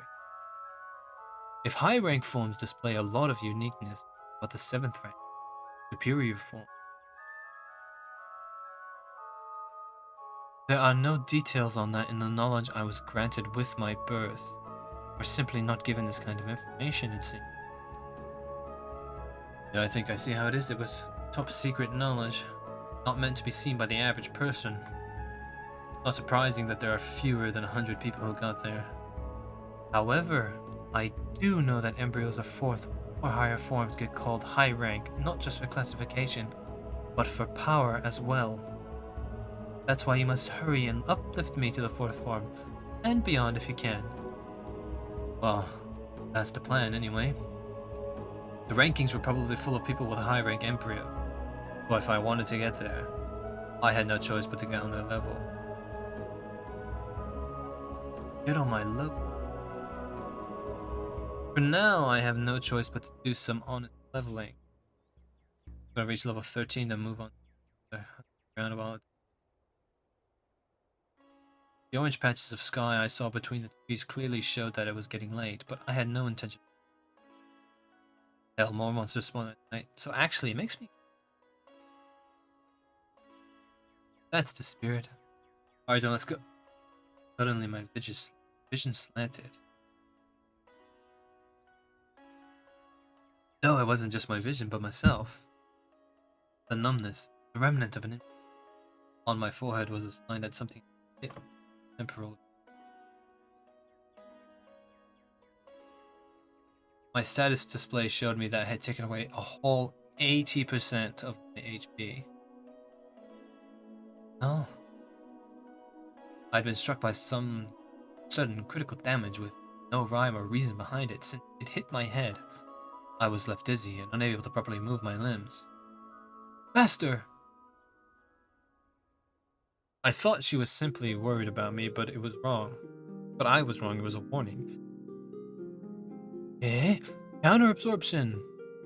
She cried. 24 hours had passed since yesterday, so Nemesis could use counter-absorption again. Right as she did that, the newly created wall of light was hit by something.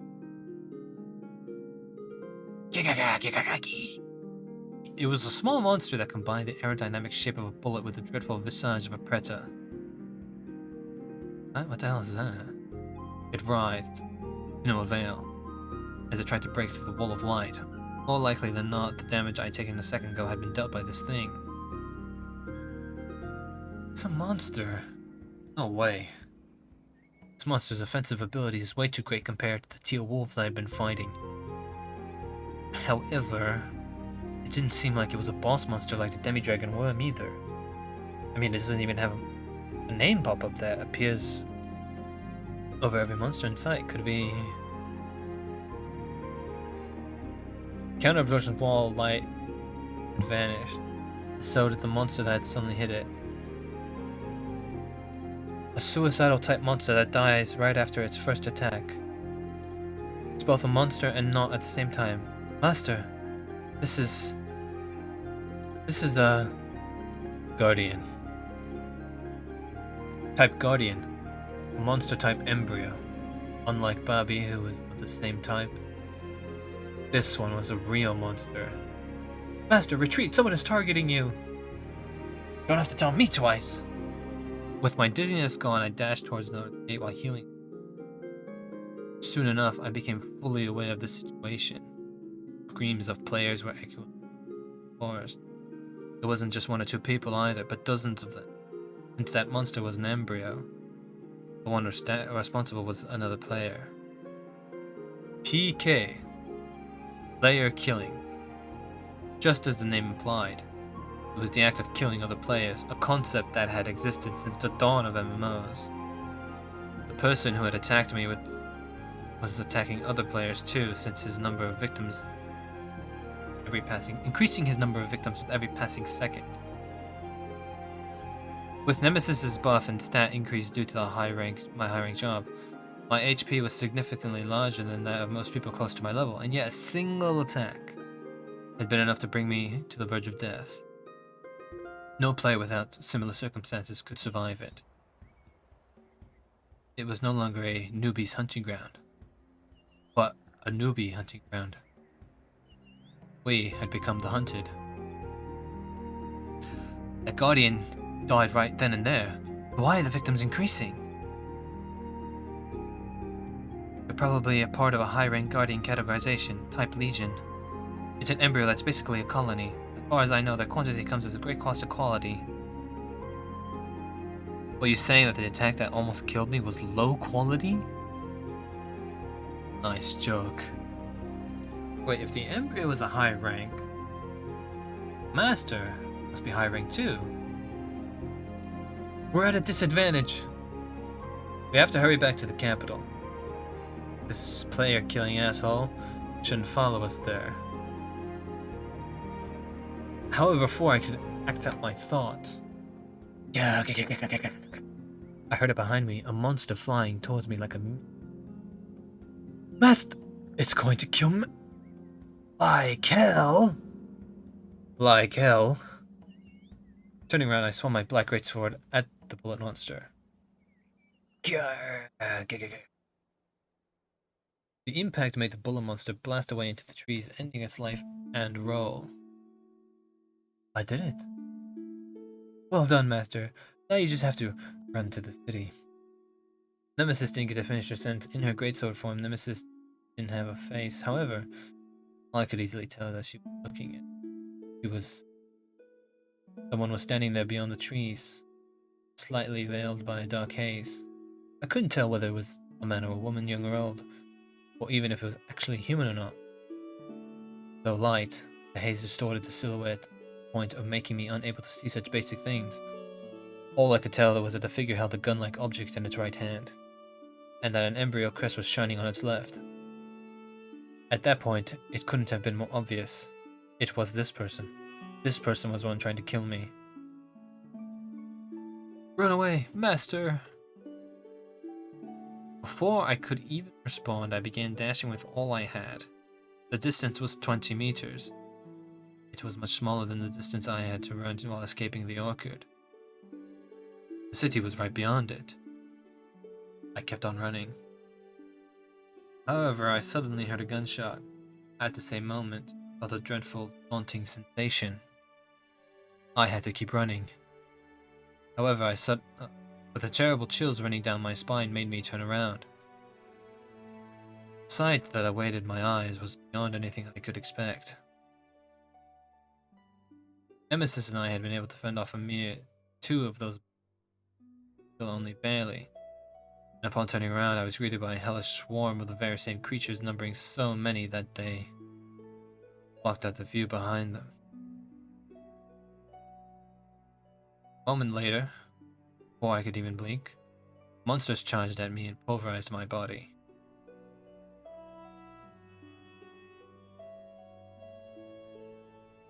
Fatal damage, body eliminated. Resurrection period expired. Death penalty, 24-hour long and ban. So do you drop anything when you die? Like, if you don't drop anything when you die, what's even the point of killing another player? There's no point in that. They don't drop their money, they don't drop their items. But it's a waste of time. Unless maybe you get more experience, but... Reggie Mukudori. Right after they destroyed me, my consciousness was connected to reality as if I had been only dreaming. Unlike how people felt when waking up after a good night's sleep, my mind was completely clear. However, I wasn't sure if I could properly process and accept what had just happened. Sure, I heard the final message loud and clear, and I was fully aware that the penalty for dying was now in effect, but I still couldn't wrap my head around what actually happened back there. Let's just test it. Sure enough, I wasn't able to log into Infinite Dendrogram. As I made my attempt, I noticed a message on the display fixed to the side of the device. It said penalty active, 23 hours, 55 minutes, and 16 seconds remaining. Well, damn. I looked outside and realized that dawn had yet to break. The clock said that it was 5 in the morning. There wasn't much I could do at this time of day. Guess I'll sleep for now. I spread myself out on the bed and tried to pass out. However, when I closed my eyes, I couldn't help but picture the moment I had been killed. That led me trying to imagine what I could have done to survive. It was a case of Tetris syndrome. Just like people would imagine what block placement would get them to a higher score, I ran my head through various survival strategies. As such thoughts dominated my head, I realized just how shoddy my movements had been. With the regrets and considerations of what I could have, should have, and would have done spinning in my mind, I eventually fell. I woke up at about 8 in the morning and had my breakfast while watching the morning news. They were discussing something about the entertainment industry and the world tour of that famous single. Rachel Ray Muse. Wasn't anything I could bring myself to care for. Man, this is dull. I was referring to the taste of the food I was eating. Since I had all the time in the world right now, I decided to make some sense. But the result had been far below the fancy meals I enjoyed in the game. I had a feeling that continuing to live like this would quickly drain away my excitement for real food. After I finished eating and took care of the dishes, I went to an online message board and looked info. It didn't take long for me to find something on the incident I had been involved in.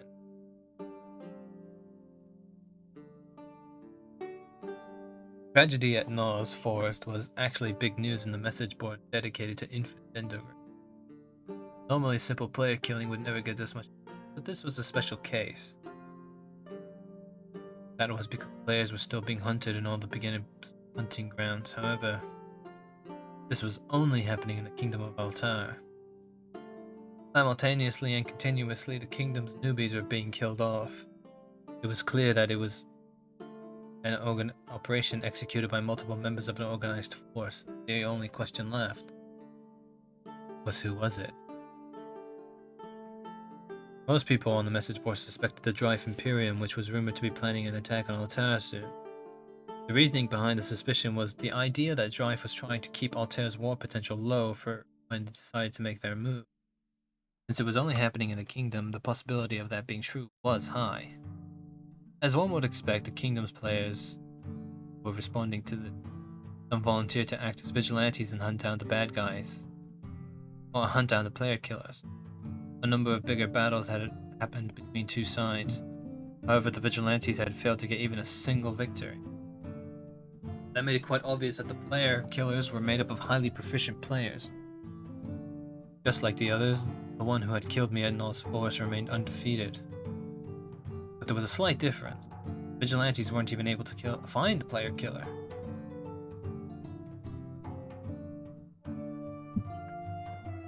Beginning hunt showed no sign of stomping, but no one could even find the person responsible.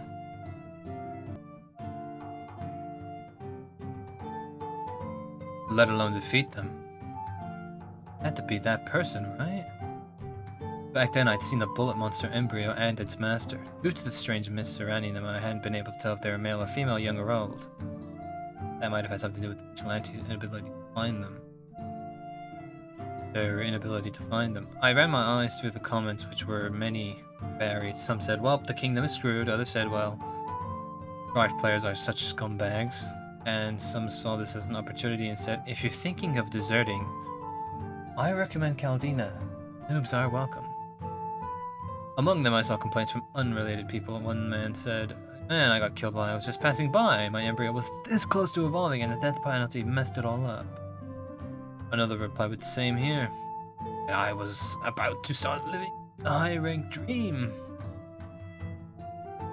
Were there more death penalties than the login ban? It got me curious, so I typed up and posted a message saying, noob here, just started and died for the first time. What's this about death penalty? Replies came quick. One simply went, get lost, noob. Lurk more. Another was fooling around and said, let me teach you my way. Step 1, you get naked. But there were those who would properly explain it to me. Apparently, there were rumors that a high number of death penalties decreased the speed at which embryos evolved. Most players believed this information and retreated it as truth. It was hard to argue considering that embryos were unique to each player, but rough comparisons showed that embryos belonged to players with many death penalties evolved slower than those with less. This demerit might have been one of the reasons why the Kingdom's players weren't enthusiastic about participating in the war.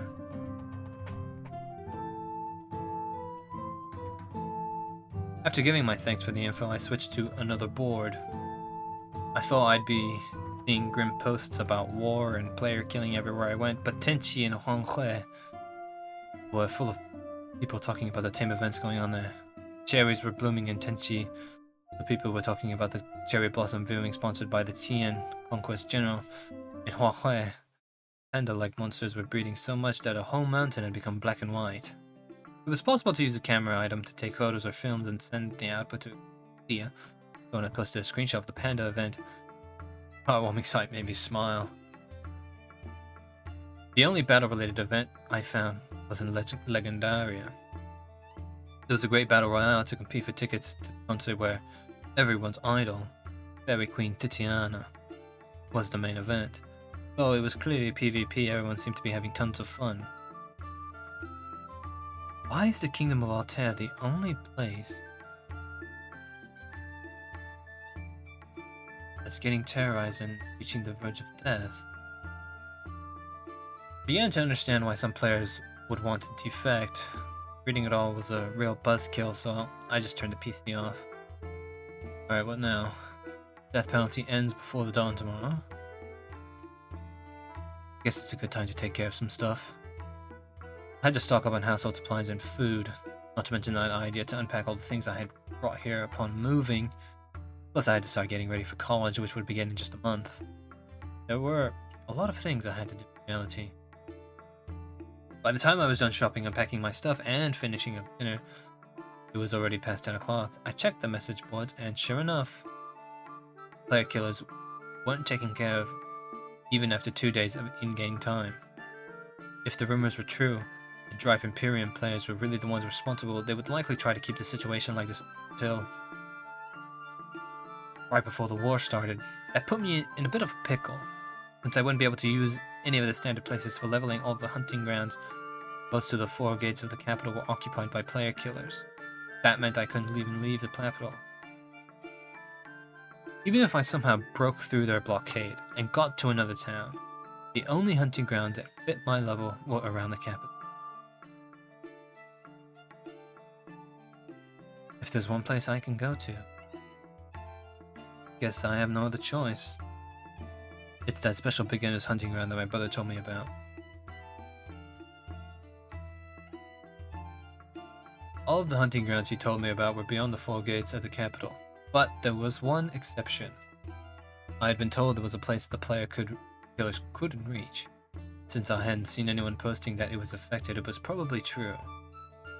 However, the hunting ground had problems of its own. My brother had told me what those problems were, and I had become adverse to the idea of going there. However, since I couldn't use the standard hunting grounds, that place was my only real option. I went to sleep early, woke up at dawn, confirmed that the penalty was gone, and hastily logged in. 3 days had passed in the game. The time of day was evening, just like when I died. The place I'd spawned at wasn't first, but the large fountain my brother had waited for me on the first day. While we had been walking around the town and shopping, he had told me that it was one of the capital's saves points, so I'd set it as a place where I'd revive. All is as it should be. Death penalty ends and you automatically revive at your save point. I see you're back, Master. Before I realized that Nemesis was standing next to me in human form. She left the crest without me noticing it. Yeah, I'm back. She said nothing. Man,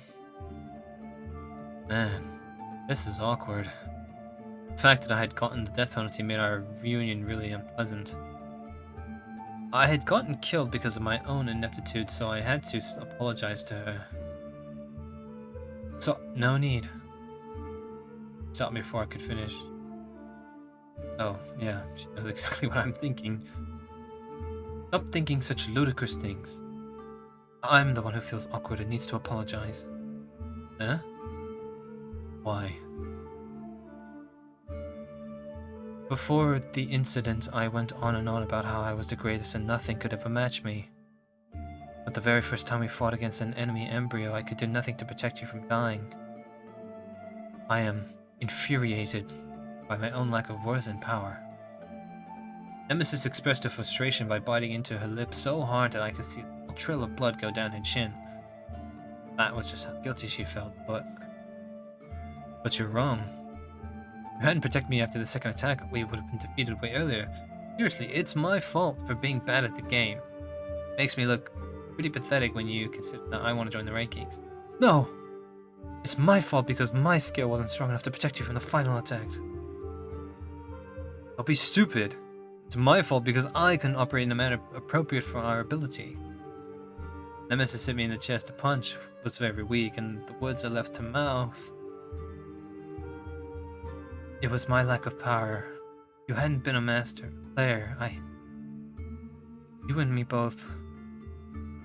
I'll be gone forever. That scares me beyond belief. The words I had left her mouth displayed a fragility far greater than the fist on my chest.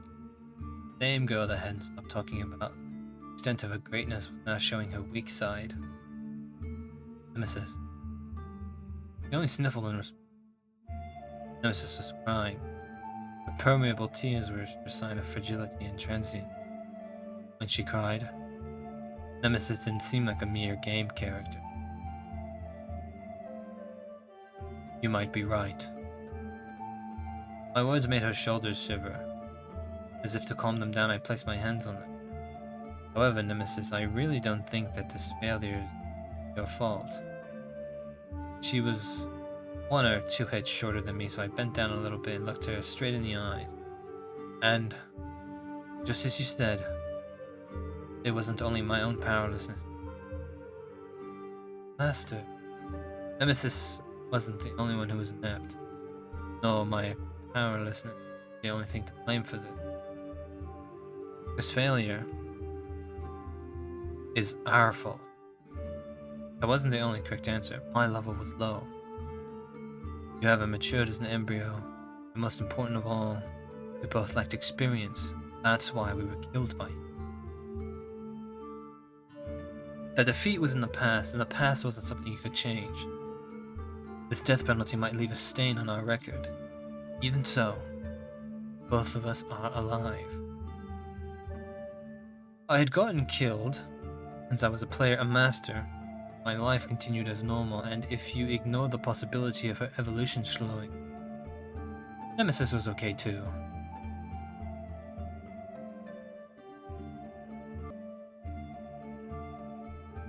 Which means it's all fine, isn't it? We can still go on and become stronger than before. We masters and embryos get back on our feet countless times. Who cares about a stain on our record anyway? I don't want the path I travel to be a bed of roses. Even if we're slightly hurt, we're still standing on our own 2 feet, aren't we? Let's become strong and have our revenge on that scumbag, huh? In fact, I have a new goal now. We'll level up, evolve, become better at the game, and eventually grind him into paste, fair and square. You are an unexpectedly demanding man. My words made Nemesis adopt a wry smile. However, you couldn't be more right. Indeed, not letting pass what it hinted. The height of fall. We still have a road in front of us. Wiped away her tears. All that was left on her face was a familiar, indomitable grit. I don't know his name, but that master will get what's coming to him. Nemesis raises her right hand. Let's go, master. Let's become strong. No, the strongest. No one will be able to harm us then. Hell yeah, let's do this, Nemesis. So we linked our arms together. I didn't get any messages saying something along the lines of your bond with Nemesis deepened, but I could feel it heavy. Nemesis and I were closer than ever before. That moment was our true starting point. By the way, I didn't care about it while talking to Nemesis, but since this fountain was a save point, we were surrounded by many other players. They could see and hear our exchange with no problem, and when Nemesis and I joined hands, we were greeted by a round of applause. With our faces red from embarrassment, we chose to leave the place, giving our conversation an unsatisfying